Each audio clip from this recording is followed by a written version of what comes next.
Hey, everybody. This is Jonah Lupton, your host of Startup Sense. And today we have another amazing episode for you. On the phone, I have Ofer Klein, co founder of Kwik. Kwik is a really awesome company I came across recently. It's an open, IoT platform, and we'll kind of get into what that means. But what they essentially do is they create these buttons, these actual physical buttons that you can put in your house or your office or anywhere.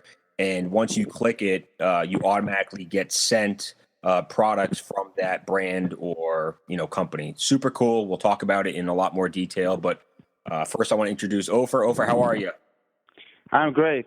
Happy to be here. How are you today? I'm doing awesome. It's a Friday, and I'm happy. Wish the weather was better, but it's going to be a lot worse in Absolutely. 2 months. So I'll take this when we have it. So you are based in California. I know you have a pretty incredible story because Kwik wasn't necessarily your first company. You were running another company before that. So let's kind of go back. Let's talk about Kwik first, and then we'll back up and kind of talk about how you pivoted into Kwik. Sure. So, Kwik is the first open solution for one push order to allow any brand to choose their channel, either direct to consumer or any retailer, through the hands of the consumer. The endpoint is, as you said, a button, a one push order button. But the backend supports any platform they have, meaning ecosystem of e-commerce and delivery and fulfillment and payment, to allow them to go live as soon as possible without any technology effort. Basically, we democratize what you know of the Amazon Dash button capabilities to everybody else. That is really, really cool. I mean, literally, I could have a button in my living room, push it, and within an hour or within a day, that product or that order is delivered to my house, right? Right. And we have customers from pizza, we have Domino's and Huggies in Israel, and we have water delivery company and the AB InBev in Los Angeles, and the companies, we see a very high demand to go live with use cases of coffee or food delivery and many others. And I guess why this works now is just because like the whole on-demand economy, on delivery, the on-delivery ecosystem, with Uber and, oh God, I mean, there's so many other names, I wouldn't even know where to begin. But I guess because of that, it gives you guys such an opportunity to plug into it, right? Right. Actually, we have 7,000 companies today in the U.S. that can fulfill or deliver same day. Wow. We know, of course, about the big ones, but there are a lot of local ones, and the on-demand is becoming so popular. So a lot of brands that did not even think about sending stuff to your home are now starting to deliver it. Right. Okay, so let's kind of go back to you were telling me before that you pivoted into Kwik. So what were you guys working on before, and then I know you raised some money for it. So just kind of take us back to what that looked like. Sure. So I started my career as a pilot in the helicopters in the Air Force, Israel, and then defense electronic company for 8.5 years, augmented reality, synthetic vision. And during the MBA, I wanted to start my own company, and I lost sight for 30 minutes of my 5-year-old in Tel Aviv. And after finding him eventually, I just wanted to develop something to solve it. And we developed a wristband based on Internet of Things and crowdsourcing of the network. We raised money for that, and collaboration with Coca-Cola, The Bridge, which is a commercialization program, and Universal. But after 2 years, we understood that there is no business, or we can't build a big company out of that. And the company almost died. And there was a choice between closing the company, firing everybody, starting something new, or pivoting with the same amazing team, with the same technology to something else. And it was then that the on-demand started and the one-push orders started to become more popular. So we basically pivoted the company into what we are today. Changed the co-founder, got new investors from Silicon Valley. We started the process with NFX Guild. And for those who don't know, NFX Guild is an accelerator in Silicon Valley, specializing in network effects and market network, and how to build a business which is defensible about the bigger you get, the more market network you build around it. And that's totally changed the company. So how long is the accelerator program that you were part of with them? So it was 3 months in Silicon Valley, in which we started to get to know the ecosystem here of the VCs and investors and partners. And we started the company here. So we have the R&D in Tel Aviv, Israel, and now the business is from Plug and Play in Sunnyvale. And we raised an additional seed round of here in Silicon Valley mainly. No-Risk Ventures, Relay Ventures, Ecosystem, NFX, Plug and Play. So we have great investors that support us, and now we push to the market. That's awesome. And I think one of the things I was the most impressed with is when you told me in our pre-call segment that all the investors that had invested in your original concept, the connected wristbands, you can, because you didn't shut down the company, you really just kind of, like you said, change the founder, change the name, change the focus, new product, new everything. But those original investors are now still investors in Kwik, right? Right. So they believed in me from day one, and gave me money to push for what I thought is a big business then.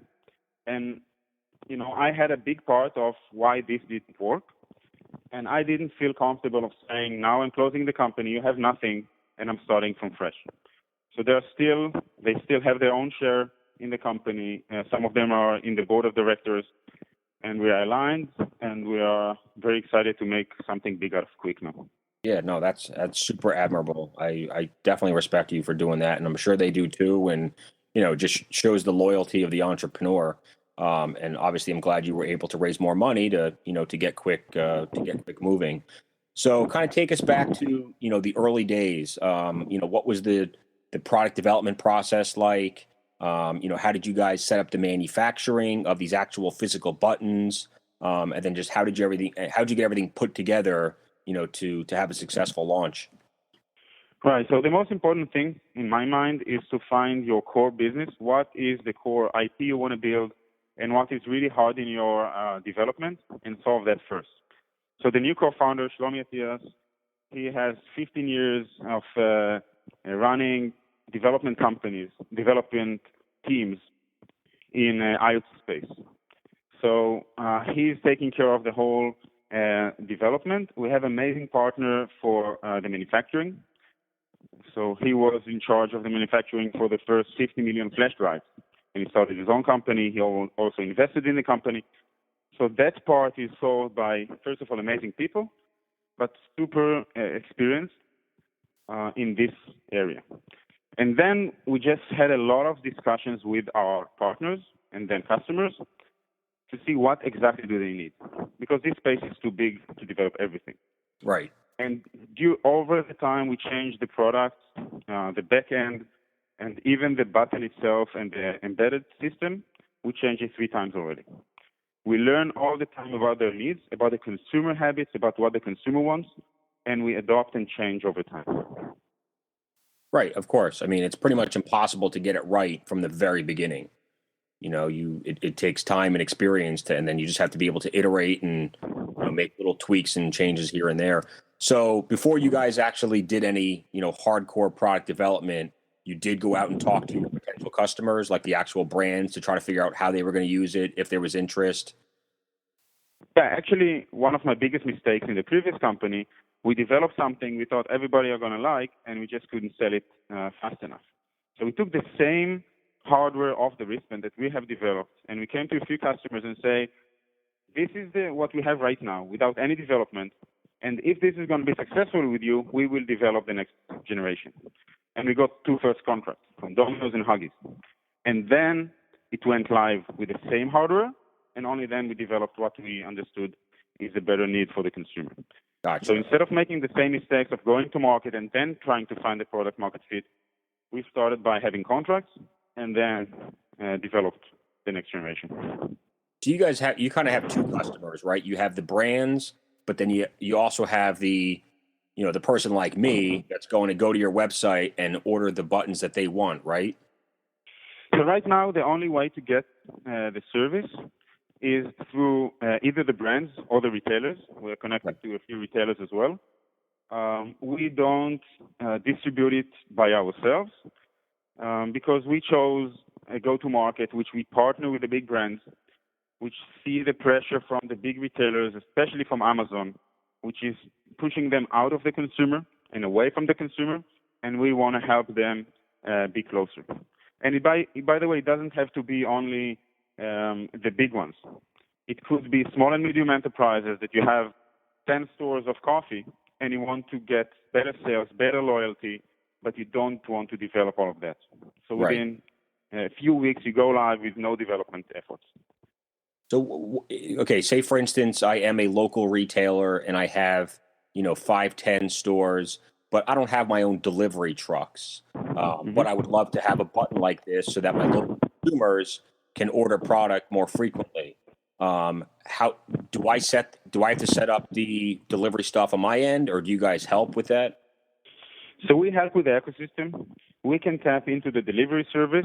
We can tap into fulfillment and delivery, meaning small warehouses as well, to store the products if needed. We can tap into existing marketplaces that are delivery and fulfillment.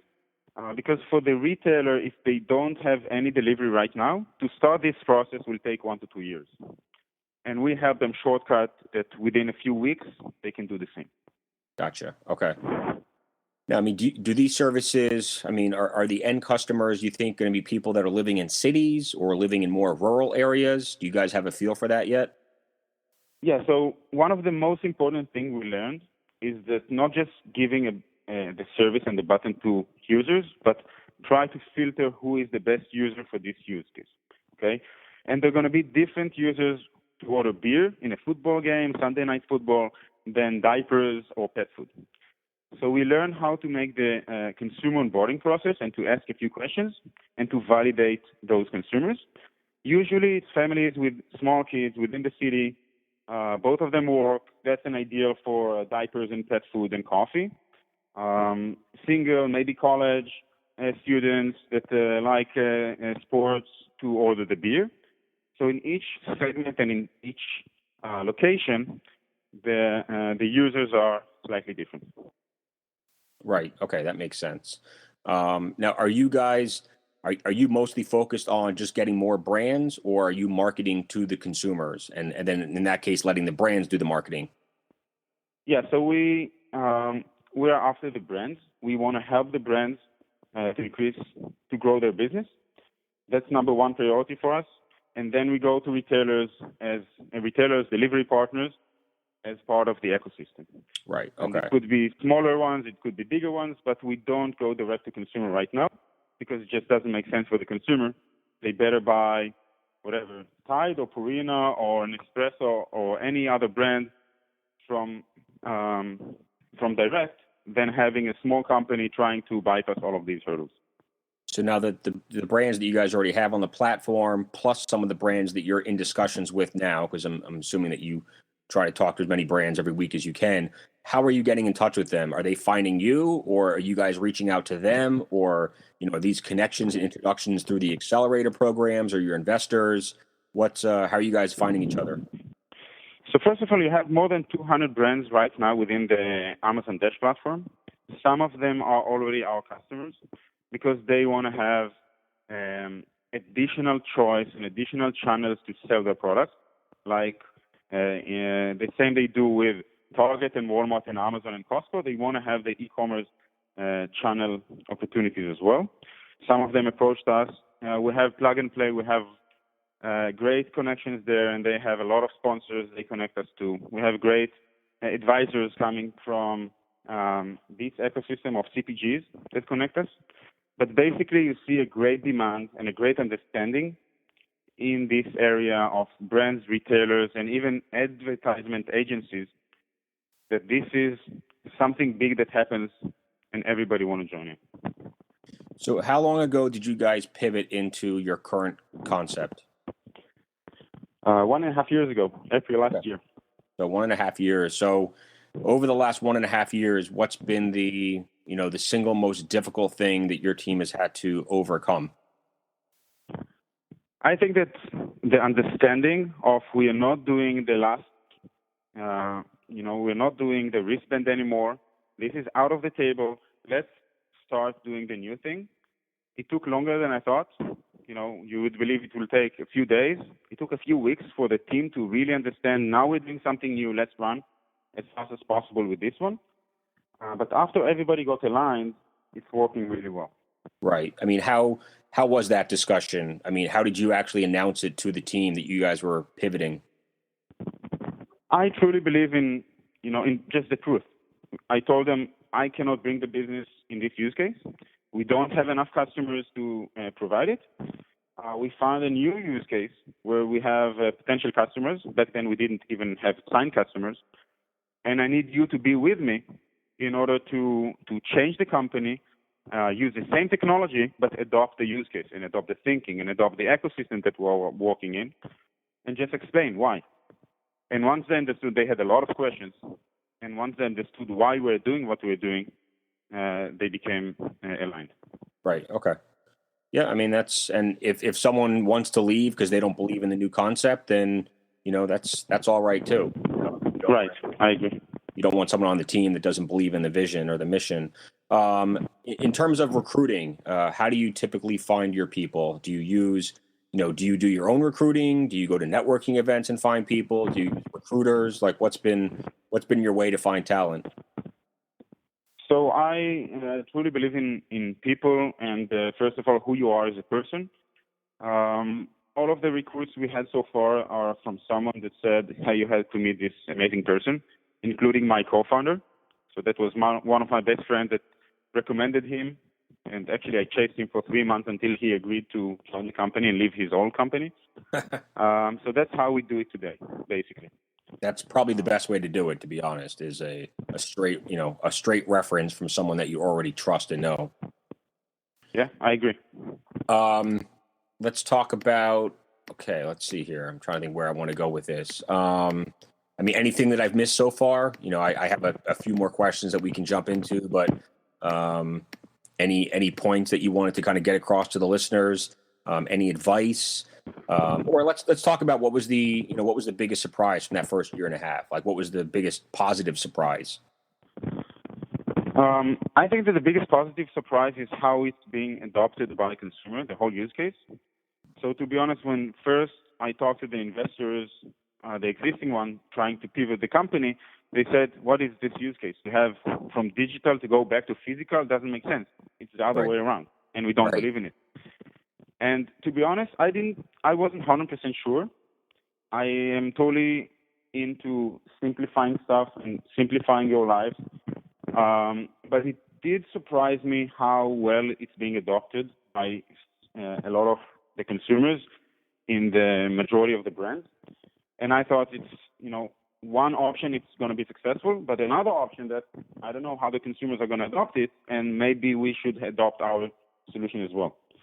But the biggest surprise, it's not a surprise, but it's a very good thing that happened, that, the adoption is great, and now we see it accelerating all the time. What are some, and, if you don't want to answer this, I totally understand, but what are some of the brands that you guys would love to bring onto your platform that you think that the consumers would just, really connect with and, could be a good experience all around? So the family of brands are around repeated purchase. Every purchase to your home, every delivery is profitable.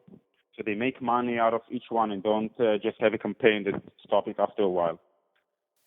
Coffee is a great use case, either beans or fresh coffee. And detergents and diapers and water delivery. We see great results, 20% upsale in the company in Israel.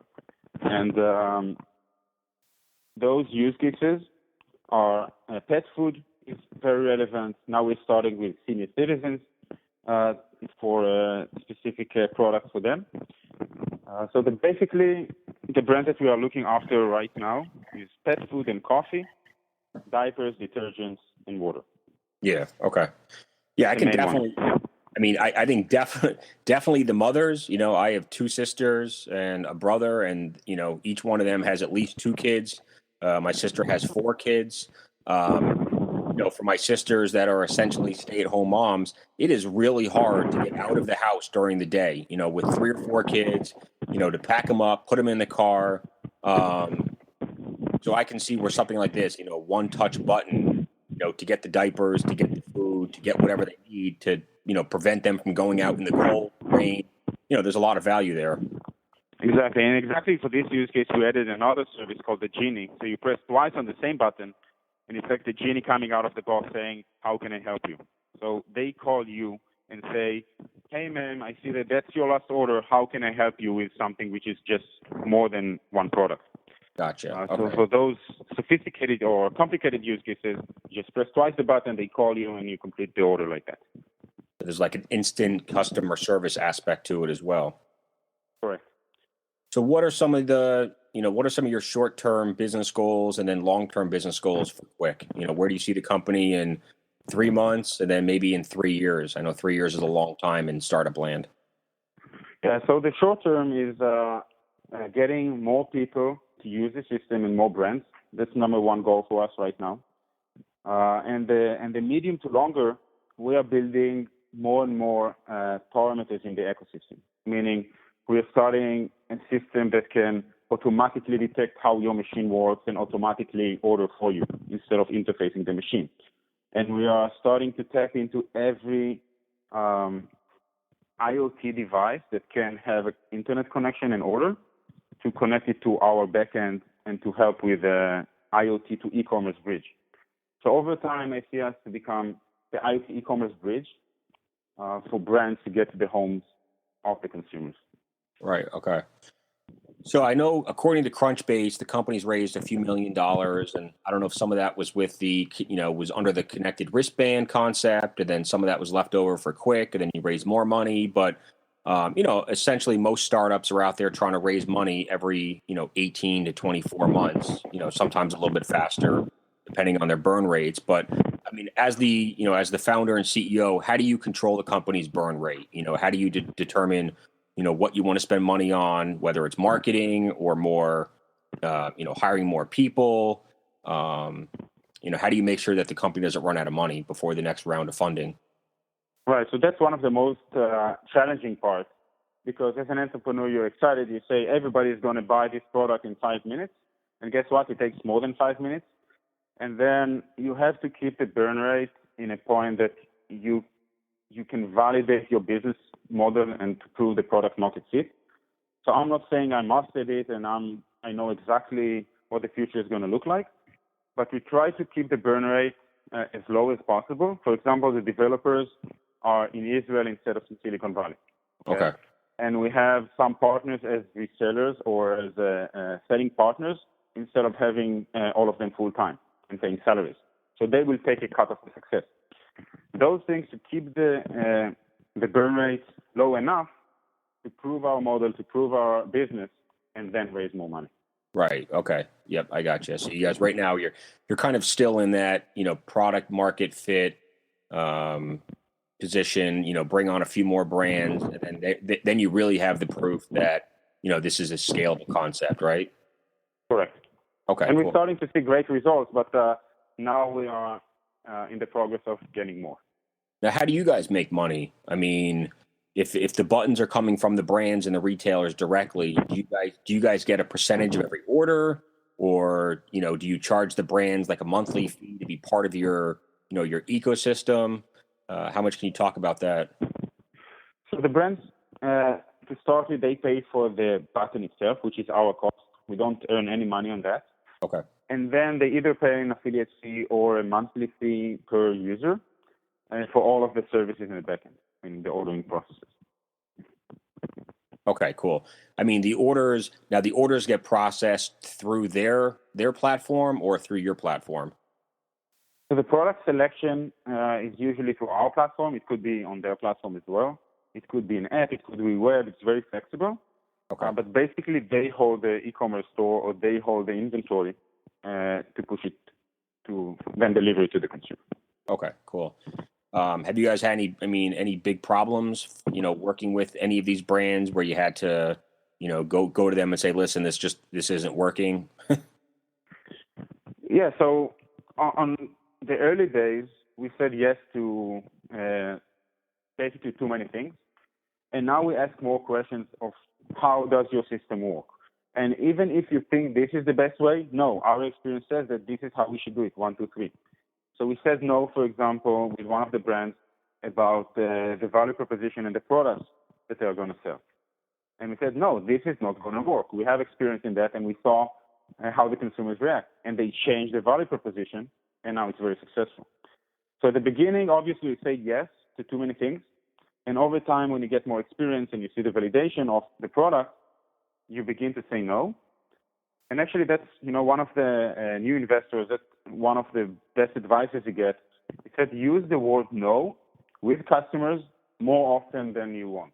Yeah, and I know. Sometimes that's very, very valuable. It's easier to say yes, but it's sometimes smarter to say no. Correct. You want to try to help everybody. And, even if they're a small client now, you hope that they could grow into a big client. But, most of the time that doesn't happen. And, between now and then, it could be just a lot of headaches. So, yep, I've certainly been there too. So, yeah, saying no was not easy. But, certainly when you're the founder and CEO and you're managing the balance sheet and everything else, no can be your best friend. Right. By the way, especially when the customers see that we are aligned with the business model, with their success, so we share the risk with them. And the only thing that matters for us is for them to grow the business. That's the only way that we can make money. And then they can understand better, why we say no to some of the things.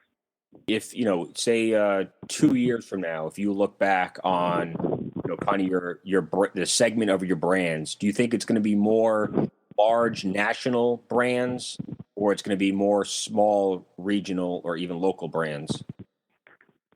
I think it's going to be more international, not only national, because some of the national big brands are having amazing business in China and Europe, in other places. So the same thing could easily get beyond the U.S., and you have customers in Brazil, in Switzerland, and in other places. The small businesses is great, but that's not the big money where it's going to come from. Right.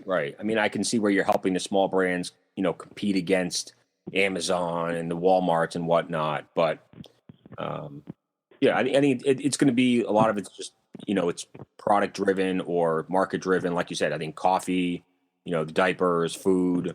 I'm thinking like, even brands like CVS and stuff, where I go to CVS every month and I get the exact same stuff. If you can push a button, have it come right to your house, that's pretty cool. Right. And if you follow that, all of those brands and retailers are getting more and more into the e-commerce and into the delivery because they just have to. That's what the consumer wants. Right. I mean, there's even a brand out there now, a company that they fill up your car. They bring gas to your house and fill up your car with gas. Pretty cool if I could push a button and have someone come to my house within an hour and fill up my gas tank, so I don't have to go out in this cold, crummy weather, to the gas station. Like, that's awesome. So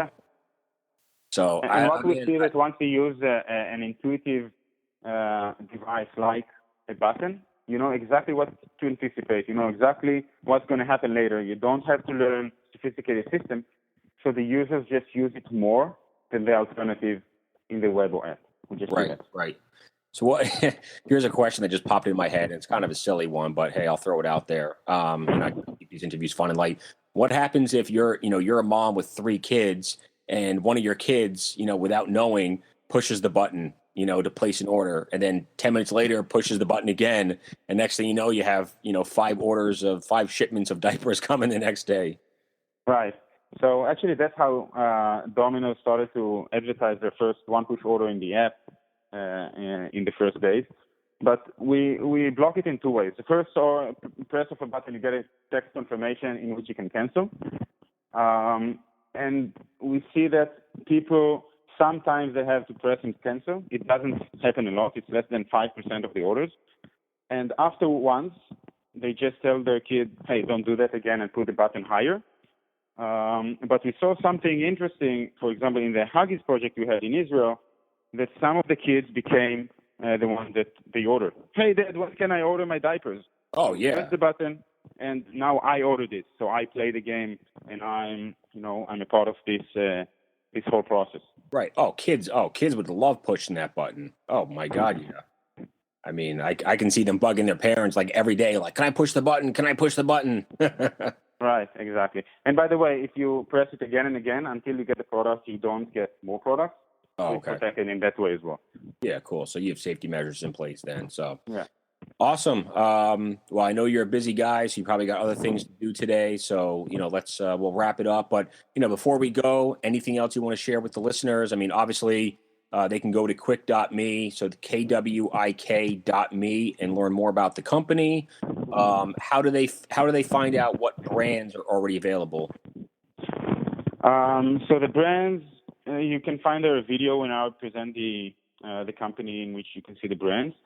But basically, if any of the listeners is a brand or connected to a brand wanting to go for a very easy one push order experience, I'll be happy to get to know you either through the web or through my email. It's ofr@kwik.me, and that's basically it. We are very excited about this whole ecosystem, and any help that I can give in this space on startups, on entrepreneurs starting the company, I'll be very happy as well.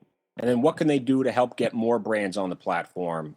Should they, go to kwik.com and fill out some form, or should they go to that brand and say, hey, you guys should really get on Kwik? Like, what's going to help you guys scale with more brands?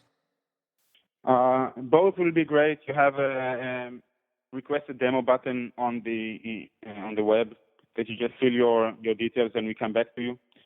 And if it's a brand, some of the brands that are customers right now, that's how it started. So they just look at our website, they see it, they like it, they press the button, they get their form or the details in. It's very, very easy.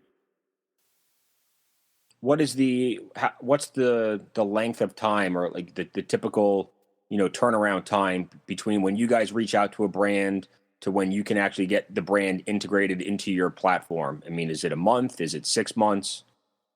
So the shortest was 1.5 weeks. Wow. Usually it's around 4 weeks, unless there are deeper levels of integration needed. Okay. So we have APIs that they can implement. We can interface their platform. We can have manual options. We have a few options to make it as easy as possible to go live, to test and learn, and then to accelerate. Right. You see some companies doing that where they love the idea, but they want to test it out in a certain region before they scale nationwide? Yeah, all of the companies are doing that. So I don't expect a CPG company saying, okay, let's start with 10 million. They start with a few hundred or a few thousand, and then it scales up.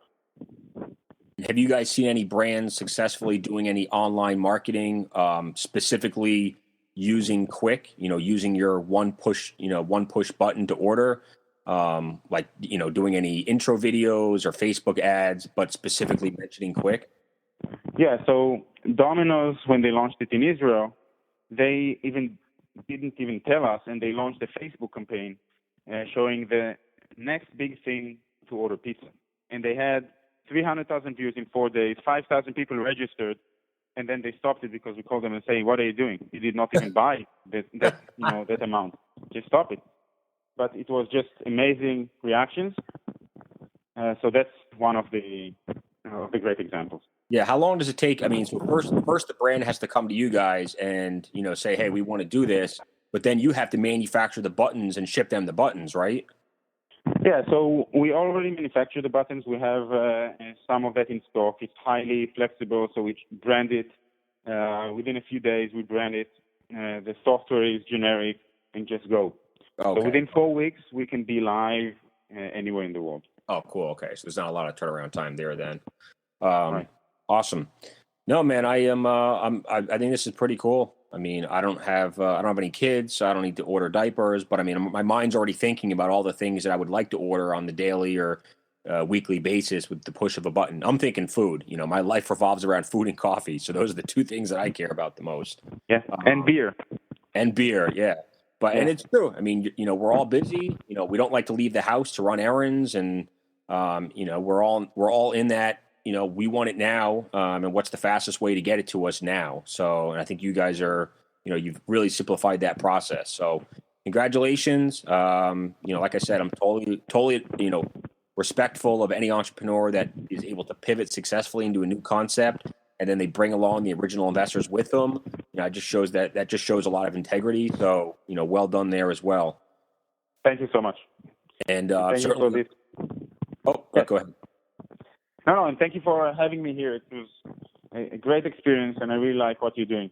Oh, thank you, man. I really appreciate that. No, I thank you for coming on and sharing everything that you guys have done, and I'll certainly keep an eye on what Kwik is doing, and if I can find ways to help you guys grow and find new brands, then by all means, I'm on the I'm one of the cheerleaders now. So keep it going. Sounds great. Thank you so much. You got it, man. Take care. Have a good day. Bye-bye. You too.